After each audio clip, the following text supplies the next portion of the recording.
Hey friends, this is Shivangi Sharma. Hope you all are doing well. In this lecture video, first question जो exam के point of view से बहुत important है और second हम एक रियल लाइफ एग्जांपल से समझेंगे जो हमारी हेल्प करेगा फ्लो चार्ट के कॉन्सेप्ट को क्लियर करने में. This is one of the most important question of flow chart और एग्जाम में पूछे जाने के चांसेस नो डाउट बहुत ज़्यादा हैं इसके लिए.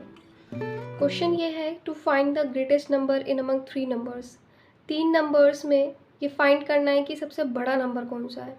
सबसे पहले फ्लो चार्ट में एक स्टार्ट ऑब्जेक्ट होता है, हमने इसके रूल्स में पढ़ा था, तो इसलिए सबसे पहले हमने एक स्टार्ट ऑब्जेक्ट बनाया और इसको रखा टर्मिनेटर बॉक्स में, क्योंकि हमने पढ़ा है टर्मिनेटर का फंक्शन होता है कि वो इंडिकेट करता है प्रोग्राम के स्टार्टिंग और एंडिंग को.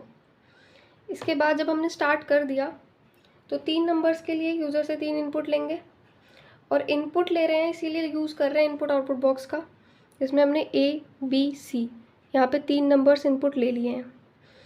3 नंबर्स इनपुट लेने के बाद अब ये डिसीज़न लेगा. पहले 2 नंबर्स में ये डिसीज़न लेगा और देखेगा क्या A ग्रेटर देन B है. अब ये जो कंडीशन है ये या तो सही होगा या गलत होगा. यहाँ पे Y का मतलब येस है, N का मतलब नो. तो अगर ऐसा ट्रू होता है, अगर A B से बड़ा है तो ये जाएगा येस वाले पार्ट पे और इस वाले एरो पे आ जाएगा. और यहाँ पे एक और कंडीशन इसको मिली है कि क्या वो A जो B से बड़ा था क्या वो C से भी बड़ा है. अब ये डिसीज़न भी या तो सही होगा या गलत होगा.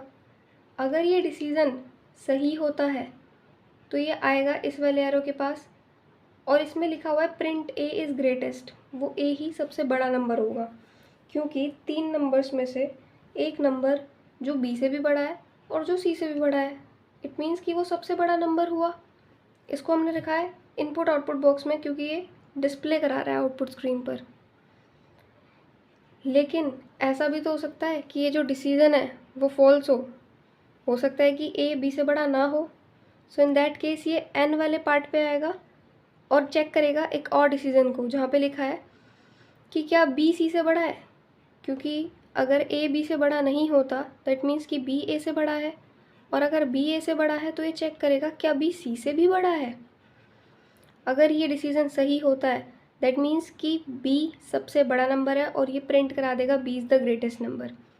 लेकिन अगर ऐसा होता है कि B C से बड़ा नहीं है तो ये जाएगा नो वाले केस पे और प्रिंट करा देगा C इज़ ग्रेटेस्ट. क्योंकि जब A सबसे बड़ा नंबर नहीं होगा, जब B भी सबसे बड़ा नंबर नहीं होगा तो ऑफ कोर्स जो बचा हुआ है वही सबसे बड़ा नंबर है. इसके बाद ये प्रिंट कराने के बाद कि इनमें से कौन सा सबसे ग्रेटेस्ट नंबर है हम इस फ्लो चार्ट को कर देंगे स्टॉप. तो यहाँ पे हमने वापस से टर्मिनेटर बॉक्स का यूज़ किया है क्योंकि हम प्रोग्राम का एंड कर रहे हैं.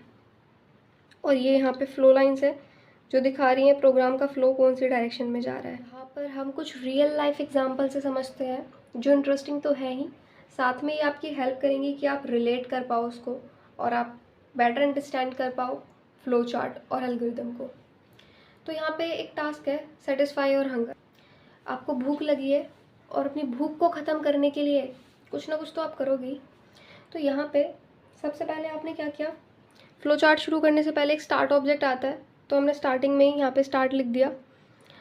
स्टार्ट को लिखा गया है टर्मिनेटर में. स्टार्ट में क्या स्टार्ट हो रहा है, स्टार्ट में आपने क्या किया, boil a pot of water. Okay, उसके बाद नेक्स्ट क्या रहा, when the water is boiling add the pasta. जब पानी गर्म हो रहा है तो आपने उसमें पास्ता ऐड किया. अब ये एक प्रोसेस हो रहा है. क्योंकि ये एक प्रोसेस हो रहा है तो हमने पढ़ा था कि जब प्रोसेस को लिखा जाता है वो इस रेक्टेंगल सिंबल में लिखा जाता है जो इंडिकेट करता है any type of internal operation. इसके बाद थर्ड आपने क्या किया, थर्ड स्टेप रहेगा कुक फॉर 10 मिनट्स. आप उस पास्ता को 10 मिनट तक पकने के लिए दोगे. अब ये भी एक प्रोसेस ही हो रहा है इसीलिए इसको भी रेक्टेंगल बॉक्स में लिखा गया है.